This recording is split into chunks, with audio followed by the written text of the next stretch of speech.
Welcome to Culture Before Content.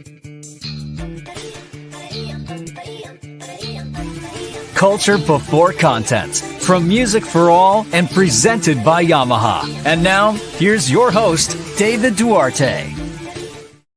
Hey, welcome to the show. I'm David Duarte, your host for Culture Before Content, and we're here today with a special guest, Jennifer Witt. But before we do that, I would like you to know we're here at the Director Academy at the Bands of America Summer Camp, presented by Yamaha. And at Music for All and within the Culture Before Content community, our mission is to create, provide, and expand positively life-changing experiences through music. So as I said, this is Jennifer Witt. She is I'll let her introduce herself and her title. But Jennifer, welcome to the show. Tell us who you are and what you do. Thank you for the warm welcome, David. My name is Jennifer Witt, and I am the Band and Orchestra Marketing Manager at Sweetwater in Fort Wayne, Indiana. Wow. It's neat. I've not been to this part of the country very often. I've been over here just a few times. Like this is maybe my third trip to Indiana in my lifetime. This one was kind of funny because I came here in the dark and got here in the dark and just kind of woke up and it's like magically transported to Indiana. So tell us about what you are. By the way, Sweetwater. I just say that's kind of cool. But you are a former music educator or studied music. What's your background story? My path to the current role that I'm in was a little bit circuitous. I'm not going to lie. Oh, those are big words. I love that word. It was a curvy road. Yeah. And so when I went to college back in the early 90s, a long time ago. I feel very old saying that. But I wasn't quite sure what to do with my life, and studying music was discouraged at that time. I do believe that. Yeah. And so I was on a path to becoming a doctor at that point. Oh. Until I discovered I just didn't care that much about calculus 2. And so at that point, I studied communications and French and continued to play and take lessons all throughout the better part of my 20s, right? Because I just loved it. And I became involved with leading nonprofit organizations that were focused on arts outreach in my spare time because I had marketing skills. So I went directly into the workforce as a PR person in the construction trades industry, right? And office furniture. And so that was where I cut my teeth working at places like Herman Miller and Steelcase and American Seating. And then I moved into a role with one of the larger food service distributors in the nation, Gordon Food Service. And I did a lot of their marketing for them for many years. So I made a little career switch, but office furniture to food service was kind of a jump, but it was exciting because who isn't excited about food? And all the while I kind of had this double life where during the day I was a marketer. And at night, I was a flutist. So I taught some lessons and I played in flute choirs. And those were the organizations that I helped stabilize and lead and earn money for so that we could do big things like buy contrabass flutes. Oh, the large paperclip looks like the Fantastic Four to me. Exactly. and somewhere along the way, I became a mom, right? Aww. So I have these 2 great kids, both of which have just graduated, one from high school and one from college. Super proud of them. They're also musicians. That's a whole other different story for a different day. But at some point, I found myself in Frederick, Maryland, and I was the flute professor, or adjunct flute professor, I should say, at Mount St. Mary's University. And so I had done some teaching when I lived in Mishawaka for Penn Harris Madison Schools. I was their flute instructor. Highlight of my life. I had like 33 students. Wow. Bopped around from school to school to school, teaching lessons during the school day, which was also fantastic, right? Like it was the happiest I've ever been, honestly, working with kids every day and helping them reach their goals. Absolutely love it. So again, my double life became kind of singularly focused for a bit until I was offered an opportunity to work at Music and Arts. And so I was there for a time doing their school services marketing, and that was a tremendous privilege. And I worked with an incredible team there. And I had the opportunity to come to Sweetwater in 2021 and help them with their rental program and getting the word out about that national program that they stood up in July of 2023. And I accepted the challenge, and I've been there ever since. Oh, that's amazing. I'll give you my relationship here. So I was not a music major for 4 years of college, and I was marketing forever. Okay. And I will say this, and this is what I'd like to get into. Like, I think that marketing degree for all that time really helped my band directing skills, because I think I learned a lot about that part of the business world Right. became my music educator world. But I want to hear it from your standpoint. So, we were talking before the show, and what the neat thing about this show is I get to meet my guests, all of them, maybe 2-3 minutes before I get to go on online. We're old friends now. I know we are old friends. We've already shared time with each other. We've taken care of each other's, it's funny. I'm sorry. But, thinking about what, the careers and the career that you've led and what you've got, and that, band directors over time might think about different careers or like, music, think of it all. I think all of us are musicians, and we all want to find some way to keep that in our life. And I think that's kind of like where the conversation kind of started. So, what are your thoughts on, being the path that you took? And now, what are other paths that music teachers might have? Because, here, my own path, I went from marketing major to actually choir teacher and then band director. Okay. And then also a curvy path. Yeah. And then administrator, which, a few schools, then administrator, Sure. then retirement, and then back in the classroom. And I didn't know what I was going to do, but I always find the path that makes me happy. And I think that's part of it is wanting to try things, being inquisitive. What do you think? I think that you have to keep an inquisitive nature about you and be curious about things because, you have many as yet undiscovered talents. That's what my grandma used to say to me. And I would be like, I don't know, Grandma, I think I pretty much maxed out everything that I can do. But the truth is you haven't. You'll continue to evolve and discover new talents and develop new talents as you encounter new experiences throughout your life.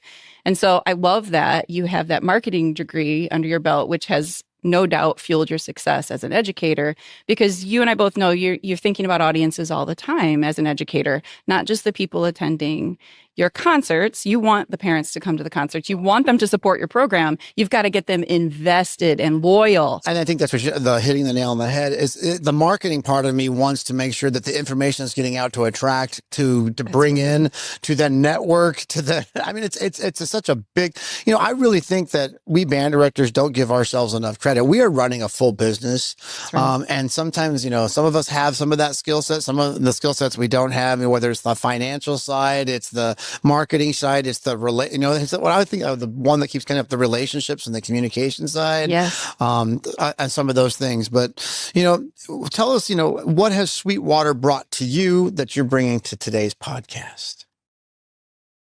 My career at Sweetwater has been really exciting because we're doing something a little different with our rental program out in the market. And so because we are doing a national online program. Can you now I'm curious because, I don't do a lot of rentals in my world because, I'm going to do a few, but now I'm curious. Tell us more about the national rental program.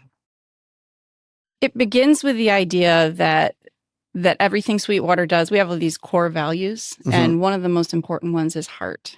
As we continue to grow as a company, we want to maintain that heart for why we're in the business and why we do what we do. It's why we have a one-to-one service model with sales engineers who are like the most well-trained sound engineers, arguably in the business, ready and able, live on the phone, by email, text them. However you get your sales engineer, you will know how to get a hold of them when you need something, and they will be there to give you the best advice for what you need, right? And maybe it's just to figure out how to make what you have work better with the thing within the budget that you have, right? And the things that could help take your game up a notch, right? But wanting to do that in the band and orchestra space meant having that one-to-one model. And so we do have across the country a team of school relationship managers, which is also defined as EdRep, that are in key territories, boots on the ground, doing all the things you would expect them to do, school visits and picking up instruments, making sure that things get taken care of for the educator to make their job a little easier, providing them with recruitment materials, that help draw in the students, folders, those sorts of things that are incredibly valuable to the educator. But also we bring to the table the sales engineers, or institutional sales engineers, as we call them, who can deal with all of their purchasing needs, and also a bid department. So we have this kind of three-prong way of serving educators. You've got your ed rep, who's there just to deal with rentals and just anything you need with regard to that. And then you've also got a bid department that can help with those big purchases, as well as a sales engineer for anything that the educator wants to ask questions about. What do I need? How's this going to work? From instruments to pro audio, live sound, all those things. So it's a little bit different, that in-person model for all the things music, right? Well, I'm going to tell you my personal experience. And again, none of this is pre-planned. This is all just like me. But like when I can't even remember what I ordered from Sweetwater, but the customer service was completely outstanding. And it was, the follow-ups were great. And they wanted to make sure I received the item, wanted to make sure, it was fantastic. I don't remember what I was looking for at the time. I don't remember if it was a big item or so. I mean, and by the way, those catalogs are kind of fascinating. I can look, my students, they're fantastic, right? Well, I also teach music production. So my kids get into those catalogs. Those Pro Gear catalogs are epic. Oh my gosh. And so, and my brother's a guitar player. Required reading. Yeah. So I think, it's kind of just, those catalogs are everywhere in my, I'm sorry, but I just wanted to say, I was fascinated by the customer service, because rare is a time that, we kind of live in an online shopping world. I send it out, it shows up, on my doorstep, and then we're not there. And then it's no longer a thing. So with Sweetwater, it was actually a follow up and a conversation. And the other thing that I liked is I could just call up and ask questions. And I just got, and you're right, those industry professionals were so super helpful. But I'm still fascinated by this national rental system that you guys have instituted, because I think, and the last one that you said was the bidding department, because this is where my experience as an administrator, like I lived my life in the bidding department. And so I always tell people, there's a lot of businesses out there that will just take your money. If you want to overspend something, don't, because you're going to get, like, that's I always tell people, music businesses will take care of you, but you've got to use their services that they offer to you. So like band directors out there, if you don't know that everyone has a bidding department, use it. It's amazing. So if you, especially out there, maybe you got a bond that just got through and I've got $80,000 to spend, in 24 hours. Yeah. Yeah. And it's crazy. You probably have more time than that, but you want to spend it fast, because we like stuff. I'm kidding. Right. I always thought it was like, it was like Christmas in July when you finally get your first stuff, and it's super fun. All right. Okay. So back to the rental program, back to the rental program. Okay. So having that, combination of what you just mentioned, that Amazon culture where you order it today, I've got it on my doorstep tomorrow, right? So we do ship rental instruments to student homes. And that's what I wanted to hear from you, because I think that's a lot of people may not know of this. Yeah, we do that. And what we know is, and this is where the heart comes from, is that there are deserts in this nation where there are no local music stores. Okay. And so we believe and have a moral obligation, or feel a moral obligation, to provide the same level of access to quality instruments with enhancements that make the playing experience great, after having gone through a 40-point inspection that makes them guaranteed playable, right? And we want that for every student across the country at an affordable rate, with the convenience of ship to home, right? We want that for everyone, not just in the states where they're blessed to have a great music store in their community, or in many communities, right? There are lots of places that don't have that. So number one, we can really help there, right? And so we want to make sure that educators have connected with us. And in that effort, we've contacted every program in the country, basically, to try to determine, what are your preferences, educator? We really want to not just be a vendor to you. We want to be a partner to you and understand the exact brands and models of instruments that you want your kiddos to have, so that when they find us, or when you recommend us on your parent letter, that they will easily log in, choose their school, choose their grade, the instrument they want to play. And they are only going to see what you, the educator, says you would like them to have. Gotcha. So whatever brand, whatever model, that's what they're presented. So it's easy to click on it, choose it, put it in your cart, and then simply add the other things that are specified, like your method book of choice. You want them to have a music stand. Maybe you want them to have a tuner. You want them to have a care kit for their instrument. Whatever that is that the educator says, this is what I want. We put that in that interface. And so it's super intuitive. They click, check out. It's done. It's on their doorstep in a matter of days. And then on top of that, people say, well, how do you handle repairs? No, we don't. What happens is, if you opt into our instrument protection plan, which most folks do, and for a nominal additional fee, you get this peace of mind that if something goes wrong, just call and say, hey, instrument's not working, not sure what's going on with this. Cool. We're advanced shipping you a repair of the exact same brand and model that you have in your hands right now. When you get it, take the good one out, put the broken one in it, slap the provided label on it, and drop it off at a FedEx or office, and just ask for the tracking information. As soon as we receive it, we do the swap in the computer, and you've maybe only had just an a very small delay as opposed to maybe days or weeks without an instrument, which causes discouragements, behavioral issues in the classroom. Kids quit while they're waiting for that instrument to be fixed. Oh, I can't. I thought I was just thinking in my head of the amount of time, like when you get a repair, and it's like, this is beyond my ability to fix it right here. Because you try, right? Yep, you try. They always try. Pretty good. I'm like MacGyver with I bet you are. I'm not touching an oboe though. That thing is just confusing. Paperclip, stick of gum. You can make all kinds of things. Give me a paperclip, a rubber band, a stick of gum, and don't leave the gum on there. That's bad.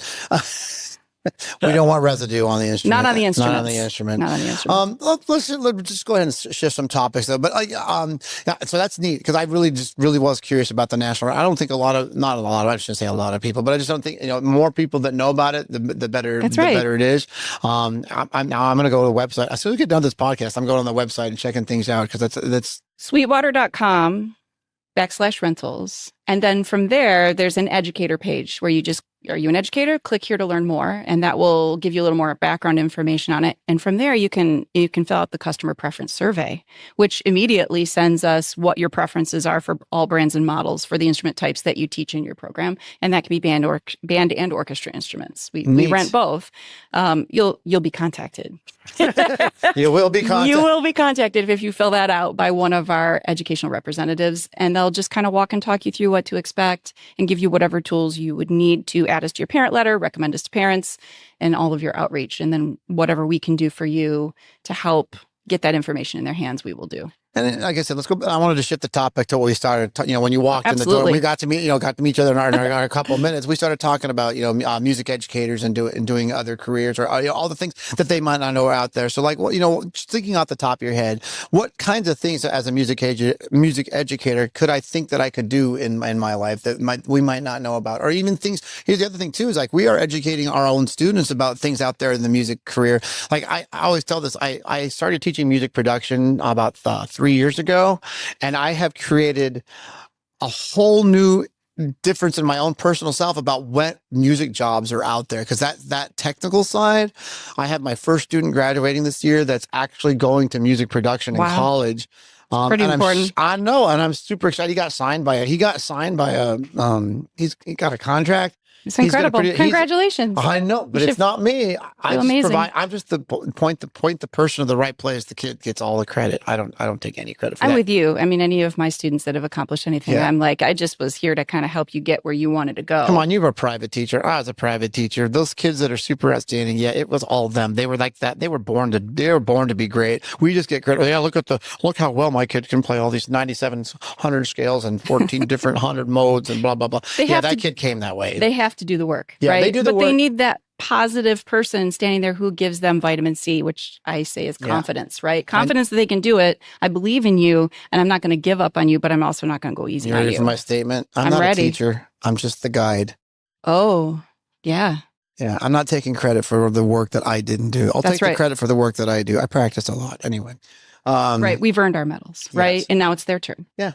That's right. Anyway, going back to the career.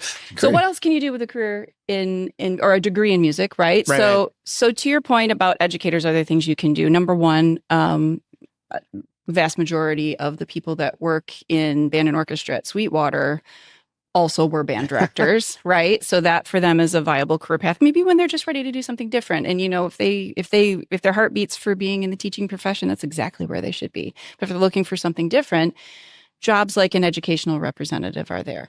We have a huge team of inspection technicians that inspect every single instrument that we rent or sell. And those people are highly trained. Skilled trades like instrument inspection are hard to come by. And so we try to nurture that and hire great people. So that's another area that you can go. In addition, I would say there are over 2,500 employees at Sweetwater in Fort Wayne, Indiana, where we have the largest music store in North America. And that's where our headquarters is located. We also have a distribution center in Arizona to better serve West Coast. Ooh, I'm an Arizonan. Yeah, exactly. So we have the AZDC out there.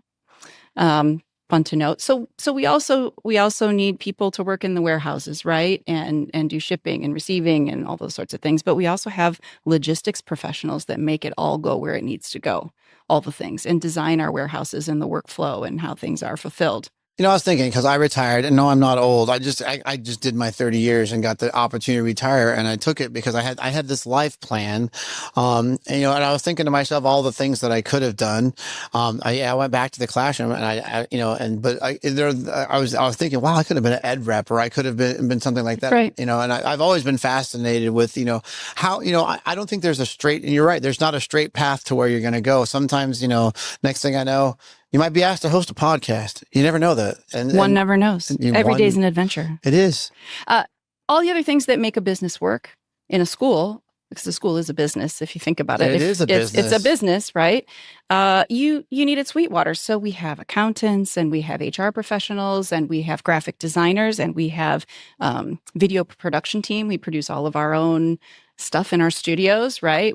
We need sound engineers to do that work. So we have just a ton of merchandising team members that really kind of understand the market and making sure we have the right product at the right time for what people are in demand for.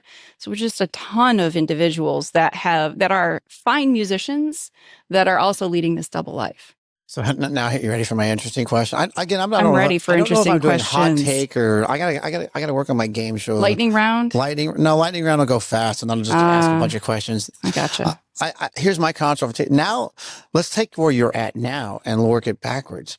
What would you tell yourself now? What has Sweetwater taught you that might have helped you early in your career, or vice versa? Mm-hmm. What has the business world taught you about, or what would you tell your younger self now as you've gotten through life? I would tell myself that I am enough.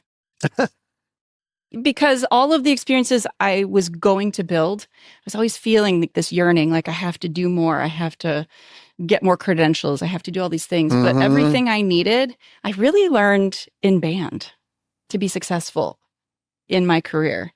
And I would tell myself, my 16, 18, 20-year-old self, you have the foundation here. This built your character, right? These skills, things that Patrick Lencioni would mention in his book, The Ideal Team Player. I'll say that one more time. I love books, but now I got to go back and watch the episode so I make sure I write. I don't have anything to write down right now, but I love reading books because, when you get a recommendation, it might be something that speaks to you. That's right. So Patrick Lencioni wrote a book called The Ideal Team Player, and it's one of those books I think that the recruiters at Sweetwater look to when they're looking for qualities individuals that they interview. And they want you to be humble in the fact that you know your stuff, but you still believe you can learn, because we're never done learning, right? So, you haven't hit the ceiling yet. There's still more that I can learn here.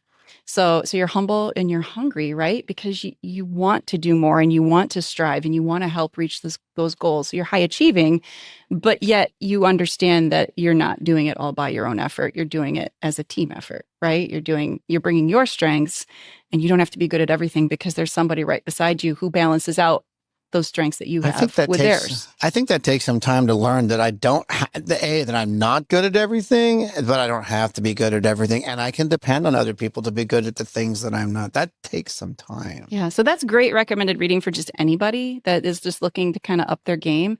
But that's what I would tell myself. You're enough.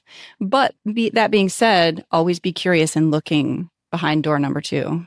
There's a game show reference, right? Because what if there's a better way?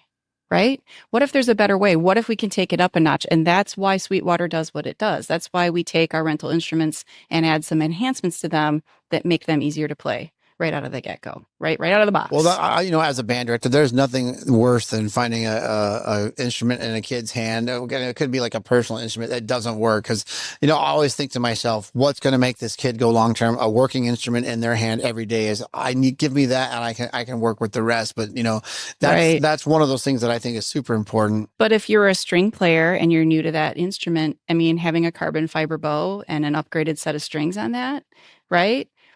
From the bridge, all the little things that we do to enhance those string outfits just make them easier to play. And so it sounds great. And when they sound great, they're excited, right? They're in it to win it every day. Same thing goes for clarinets, the things that we add. We add a better mouthpiece to it, hard rubber mouthpiece to it, and a better ligature, put a nice reed in that case. And suddenly, wow, it's not as hard to get that first sound. There's no substitute for ebonite. That's what I always tell my people. Just get anything about plastic and get to ebonite and life changes. Right. So things we think of others would think of as upgrades. We just think of, yeah, this is just how it comes. And then, of course, educator, whatever you say you want in that instrument case is what you get. You can specify the mouthpiece and ligature. So can you get it so that the kids not just get the tuner, but actually use it? I'm kidding. I mean, we love that if they do. That'd be great. But you know what else we do? We provide this other thing that speaks to the heart of Sweetwater, and we call it the warm hug. And in the best possible way, right? We provide a pack-in with every rental instrument because we know we're shipping it to home. And that might cause some heart palpitations for the educator who wants to see every instrument and make sure, because we are trustees of what we're putting in those students' hands, right? I want to make sure it's good because I want you to have a good experience. We want that too. And so we provide a pack-in, and on the back of that, there's a QR code they can scan for access to free resources to get them off to a good start. So we have a large population of adults that also rent from us because maybe they're trying a new thing. That's kind of part of my They're trying a new thing, right? So these resources help you learn, okay, we're going to open the case. This is how you put it together. These are the parts. Here's how you put it together. Okay, let's figure out where we put our hands. How do we hold it? What are the first notes we're going to play? So that you can get off to a great start with a great sounding instrument. And so we just try to add value at every step, not to replace the educator, but to supplement and help those kids, you know they're going to open the case. Help them get off to a great start. I did not. My parents yelled at me. I was not allowed to open it until them. I was not. And fair. And if that's what the educator wants, it's good to heed that advice. And we always defer to the educator on that. But for those that decide to take their own journey, there are great free resources available from Sweetwater to help them get off on the right foot. All right. I got two more things. You ready? I'm ready. Number one, we're kind of out of time. And number two, I liked calculus too. I don't know what's wrong with me. I just enjoyed calculus too. I had actually stopped taking math after calculus too because I realized, what do I need this? What do I need this for? And I don't need the extra 20. You needed to graduate on time. I don't need to take this extra 23 hours of work per week. Whatever. It was a lot of work. Thank you so much for being on the show today. It's super fun. I think it was a really cool, different perspective from being the educator of the business. I think that's amazing. And Sweetwater does such amazing things, such as here we are at the Sweetwater Director Academy at the Bands of America Summer Camp presented by Yamaha. But I'm David Duarte, your host for Culture Before Content, and I'll see you next time. Hey, welcome to the show. Welcome to Culture Before Content. We're with actual guests today. Isn't this great? Hey, we're at the Sweetwater Director Academy at the Bands of America Summer Camp presented by Yamaha, and we're having guests coming in and out throughout the camp. I think it's going to be wonderful. And just to remind you, at Music for All and within the Culture Before Content community, our mission is to create, provide, and expand positively life experiences through music. And today we have a special guest. Please welcome Mr. Brian Blocker, who is the Director of Brands at Broad Ripple Middle School in Indianapolis. He's also a Music for All National Festival Jazzman of America assistant. Welcome to the show. Howdy, David. How are you doing today? I'm doing outstanding. How's the camp been going for you? I was here last year for the first time in my career, and there were so many sessions I couldn't get to that I had to come back for another year. So it's been great. I've been enjoying it, watching people and meeting. First off, networking with band directors, I think is a privilege. And I think it's amazing getting to meet so many people, finding out what their specialty is. If you asked me what my specialty is, I would not have an answer today. All right. So we were talking earlier. And so, we're talking about careers, and this is one actually the topic that I want to say that's actually near and dear to my heart. I'll tell you why. So I retired from Arizona about 6 years ago. And so it's the answer to this question. How do you know when it's time to leave a position or when it's time to make change? And I believe that's the topic we're going to start with today. Yep. So I'll let you kind of take the wing here, or take the lead here, and let's go with it. Well, I think just talking to a lot of my director friends about the struggles they have in their position, whether they're a lone wolf band director or they're part of a bigger network. When is it it's the right way to say it. It's hard to frame because it's such a tricky topic to talk about without offending people. But when you've put in some time in a position, and whether it's not a right fit for you personally or professionally, what are some thoughts that you've gained in your years of experience of when it's time for somebody to maybe look for another pasture? Well, I will tell you, I am the subject of a book on this very subject it's called Finding Your Fit. Thanks, Scott Lang, for putting me in his book. I do believe that, because here's my thing. And I'll approach this from two standpoints. Number one is the standpoint of just life in general. When is it time for you to leave? And the answer is when you need to, and you'll know. And then the second aspect, from a band program, and this is something I've always talked about my students. The students in front of me at the time, I'm going to leave sometime. As much as I think I can live forever, and I feel like it, there's going to be change eventually. So I always want to, encourage band directors when you're thinking about this topic that you'll know. And it's not because this is bad or good. It's just because it's the right decision. So my experience says, find what you need to do that makes you happy and complete, because you have to take who's the most important person on this planet. It is you, the person. And I think that's what it is. And so like retirement, I was just telling this story the other day. I was a fine arts administrator. And I had to tell my superintendent in a meeting, I'm like, can I talk to you for a minute? And I will never forget that moment, because she actually cried, and it threw me off. And it wasn't that I didn't want to leave. It's time. It's time to go. I want to go back into the high school. Here I am. I wanted to go back into teaching, and that was the way that I needed to do it. And I loved my job. I'd still be doing it forever. I think it just became that thing. So for, as a band director, maybe you find yourself in a situation where you're serving a community and you may not fit that community. That's what I learned at my one, is that I was trying to service a band in a way that they did not need. And it just wasn't I was trying to do something that wasn't necessarily right for that program at the time. And now that I look back at it, I would have handled it differently, but I was too young at the time to notice those things. So, let me take some of your thoughts. When do you say it's time to leave? Well, before I took the current position I'm in now, I was at my previous school district for over 18 years. And there were enough things moving to help the band program grow for a time that it made it so that there was always potential. Next year. This is going to happen. This is going to happen.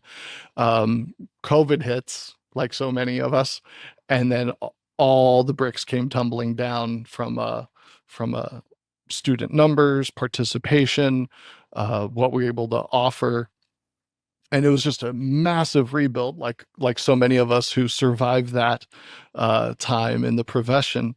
And then all of a sudden, that ceiling was right here, and we're trying to move beyond that. And we were told, no, this is fine. Oh, you have a school of 250 kids and you signed up 22 to be in your band. Oh, that's great.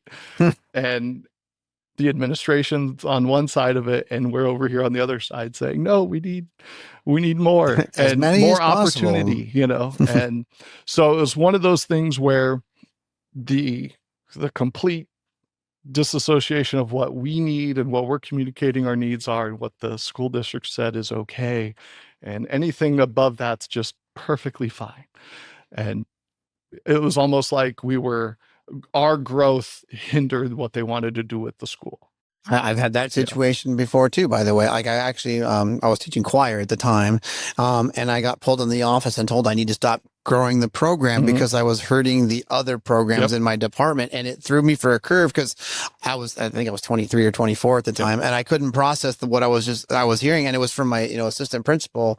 And at that point, that was when I realized I might not be in the right place or the right fit for me, because I thought the purpose of all music programs was to get them as big as possible, get as many kids involved, and and do the thing. And speaking of doing the thing, talk about the position that you have now, because I know you. And let's talk about the changes that you made, and maybe we can kind of segue into that building that program that you have. So when I was here last summer, and talking with a lot of directors and getting a lot of perspective from other directors from all over the country on what they're dealing with and how they're handling it, what solutions they're getting. Through all those conversations, I started a conversation with Tim Cox, who's on the education team with Music for All. And the following week had a meeting in Indianapolis with him and another band director in the district, and they were doing a massive restructuring of the whole school district, about 30,000 students. It's called Rebuilding Stronger. And I wanted to be a part of that new operation. And so long story short, about a day before school started, I get a phone call. Hey, we have a job. are you interested? I initially turned them down. It's like, well, I already started my beginner camp. I already started my marching band camp. There's no way. Called my wife. She says, you're going to take it, right? And I'm like, it's 2.5 hours away. That's a long commute, So it was a massive opportunity, big probably the biggest life-changing decision I made. We made as a family. I have 4 kids also, moving schools. So the opportunity was Broad Ripple Middle School. The school used to be a high school, very famous. We have 2 really well-known alumni. One is David Letterman, graduated from that high school, and Wayne Gretzky went to that high school when he started his professional hockey career. I found that out when I started this year. So brand new middle school. Now, Indianapolis Public Schools, the neighborhood schools in the district were K-8 historically. And then those kids went to high school. And the Rebuilding Stronger initiative reformatted the whole district to more of a traditional K-5 elementary neighborhood schools. And then they have 7 or 8, forgive me, middle schools that are 6th through 8th, and then 4 high schools. So those kids who were at a neighborhood elementary school as a 7th grader, even as an 8th grader, are now in a middle school having to get to class by themselves without a teacher, and how to make all that happen, and how you have 4 minutes to get to your class. And I knew the band thing. I was able to, we have an orchestra program as well, and a choir program. And we're all trying to do brand new middle school stuff together with all new teachers, all new kids who have in a brand new place. So that was an exciting opportunity. I can say that everybody survived and advanced. That's about it. We know next year, we know what changes are happening, and we're looking forward to that. Well, I actually am curious on some of those questions because, I'm currently in a K-5, 6, 8, 9, 12 situation, but I grew up and went to a K-8 where, you were with your friends and family for the whole time until you went to high school. But then even that model broke down and became the they went K-6, 7, anyway, not here nor there.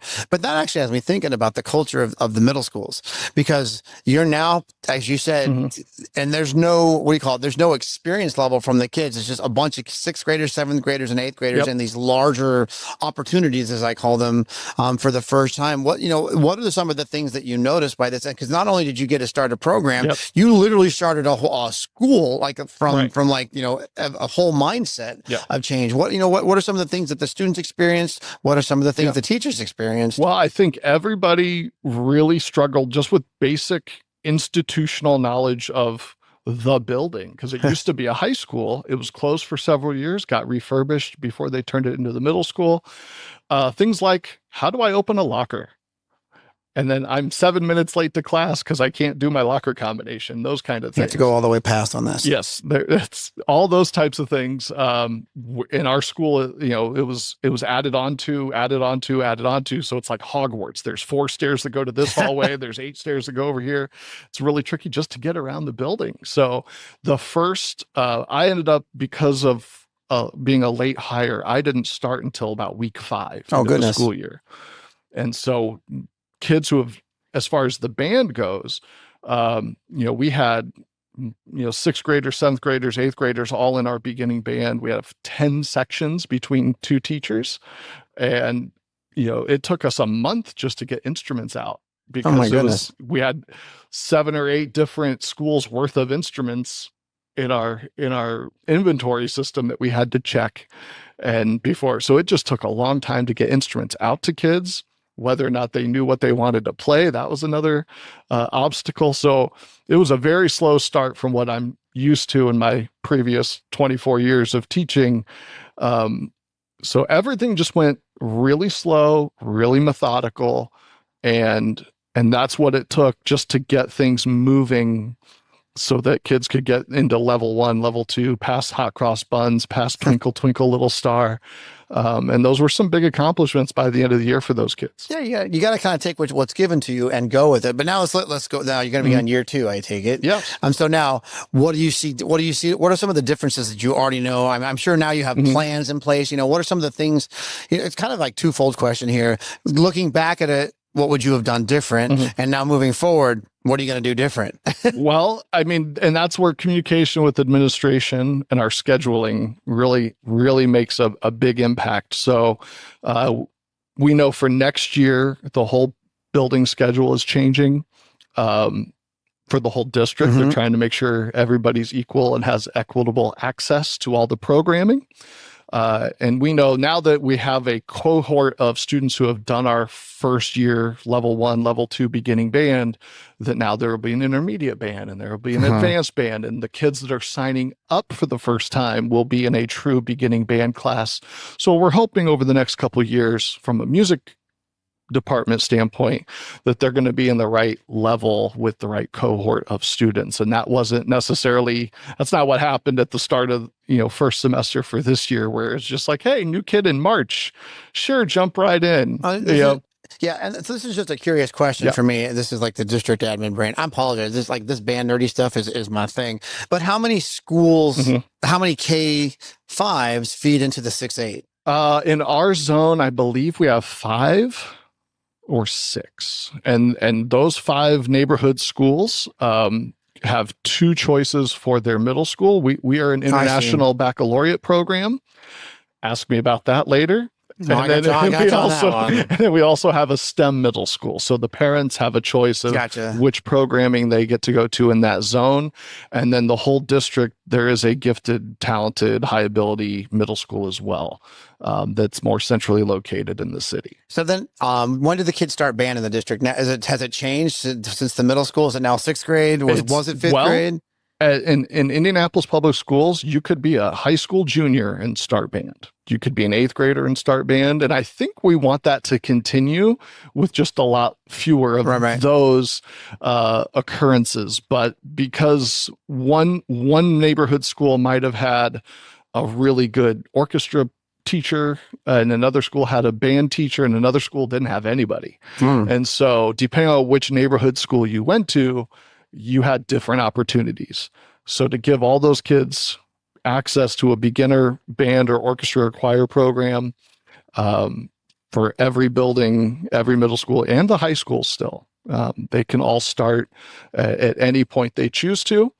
And then hopefully moving forward, we have a more traditional approach to that and scheduling wise. So when you put the kids together for that first time, were the levels all over the place? Was it quite different? I was curious. Yeah. For us, what we knew this first year was just about teaching the kids the fundamentals. And so we only had one performance for our beginners, and that was at the end of May.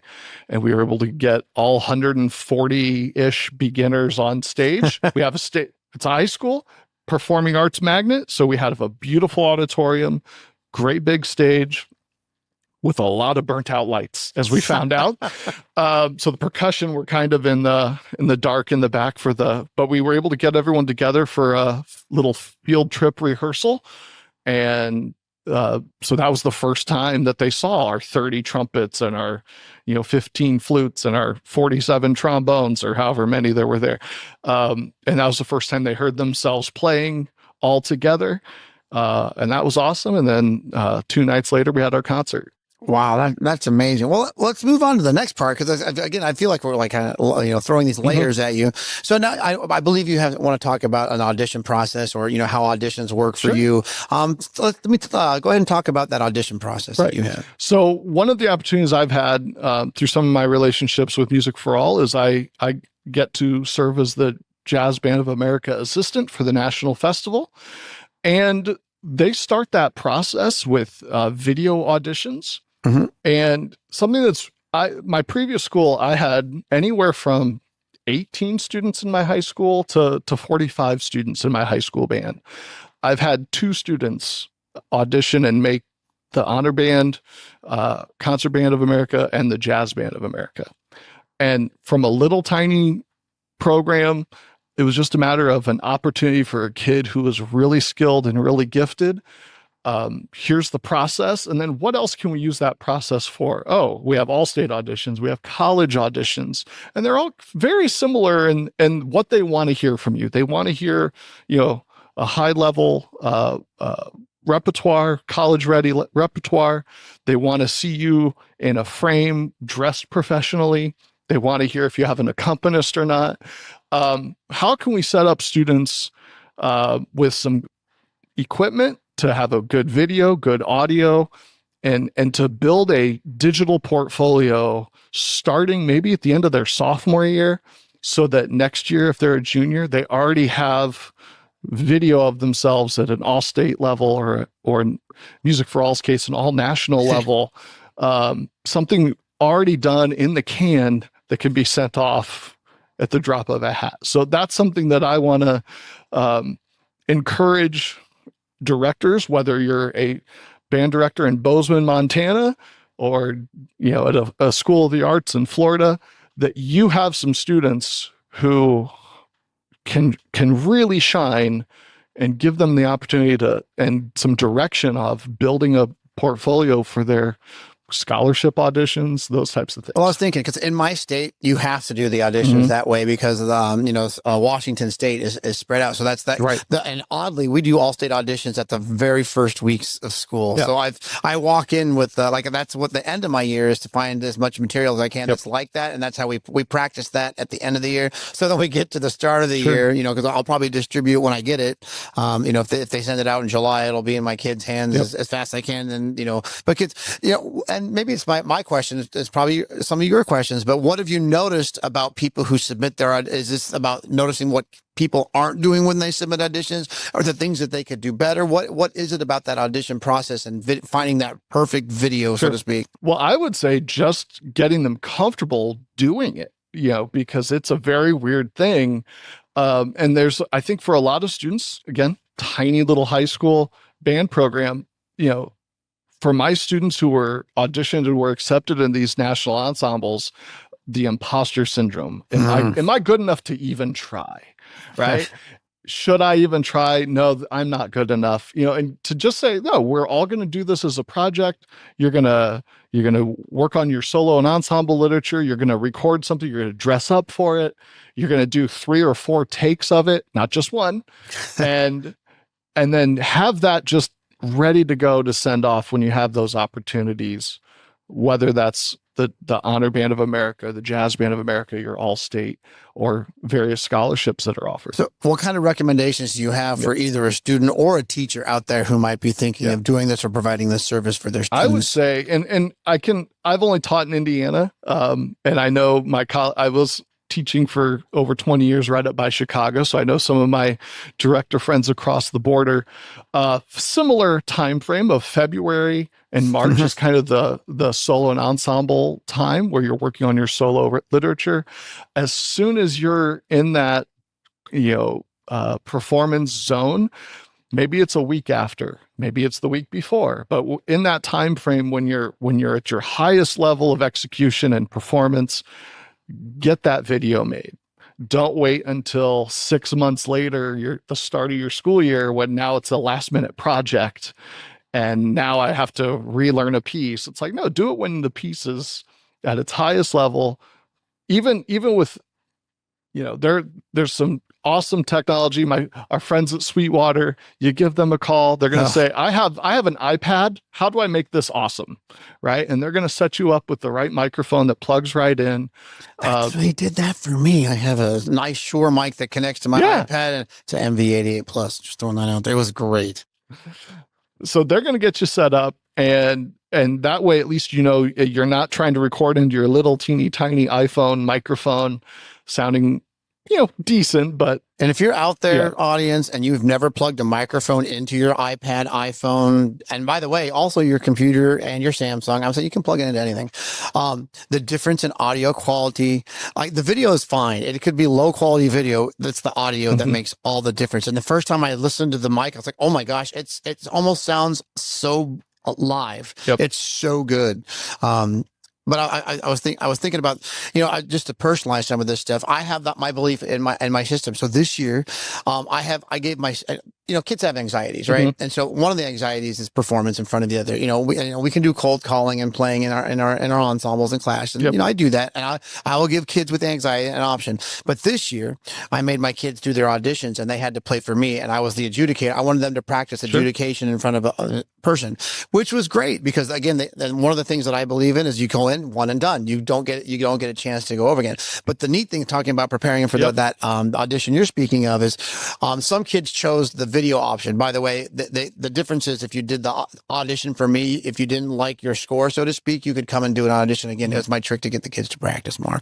But if you did a video audition, that was it. That was the one because you get to already do your 74 takes. And that's what it takes. It takes practice. So, some of my advice listening to you is get that right equipment. It makes all the difference in the world. And then letting the kids practice, some of the things I do in classes, we have Chromebooks. I'm sure it's the thing. I actually have my kids sit in like a grid. This is a horrible day, by the way. Put the kids in a grid and we'll open it up and then we'll play sections of the music. So let's say we're going to play this piece of music from measures 9 to 17. Open and I know it's chaos on the. It's great. You can actually hear the individual kid, but it's just getting them getting used to it when they go to do that audition, they've got experience, they've got practice, like anything. As you get being a podcaster, the more practice you get, it just feels more natural. And that's why I encourage everyone out there to do auditions with your kids in any format that you see fit. All right, so and so. Any lasting advice that you have on the audition process? For auditions, I would just say have something that you're able to send off to somebody, and maybe it's if you're somebody without private lessons access, that you can send it off to another band director who plays your instrument or a university person to say, hey, I'm looking to prepare for these auditions. Can I get some feedback? Something that's a quick 2 or 3 minutes. Those types of things, but you have to have the video done to be able to do that. Oh, I think that's amazing. But, as we're getting here to the end of our little mini session here, I always ask people the same question, which is, we've been talking on these 3 subjects. And by the way, fascinating. I love, it's great. Congratulations on the new job. I can't wait for you to start. I always say the second year is just so magically different. And then, you get about 3 or 4 years in and you finally can make that program your own. But what does culture mean to you? What is culture in your mind? Well, I think that's a really tricky answer. As somebody who's been performing since I was, 10, that's always tied to that massive group project that you're all in it together, from whether you're doing a musical, whether you're in a choir, whether you're in a band, just the whole group project aspect that it takes every single human to make it awesome. And it only takes one kid to make it horrible. And so don't be that kid, and to try and make sure that the band is better because you're in it. Well, thank you so much for being on the podcast today. This is Brian Blocker. I'm David Duarte, and we're here at the Sweetwater Director Academy at the Bands of America Summer Camp presented by Yamaha. And I hope to see everyone on the next podcast real soon. Thanks for coming.